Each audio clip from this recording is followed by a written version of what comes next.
தமிழகத்தில் உள்ள அரசு மற்றும் அரசு உதவி பெறும் பள்ளிகளில் லட்சக்கணக்கான மாணவ மாணவிகள் படித்து வருகின்றனர்.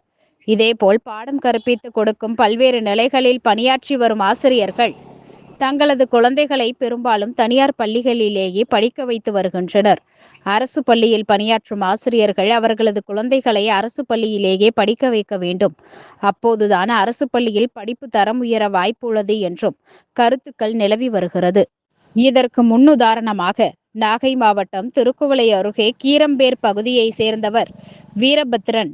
இவர் கீரங்குடி ஊராட்சி ஒன்றிய தொடக்கப்பள்ளியில் ஆசிரியராக பணிபுரிந்து வருகிறார். இவரது மனைவி வேம்பு கொளப்பாடு அரசு உயர்நிலைப் பள்ளியில் ஆசிரியையாக பணியாற்றி வருகின்றார். தாய் தந்தை என இருவரும் அரசு பள்ளியில் ஆசிரியராக பணியாற்றி வரும் நிலையில் இவர்களது மகளை வழிவலம் ஊராட்சி ஒன்றிய தொடக்கப்பள்ளியில் 1ஆம் வகுப்பு சேர்த்துள்ளனர். இவரது சேர்க்கைக்கான ஆணையை பள்ளி தலைமை ஆசிரியர் முரளி வழங்கினார்.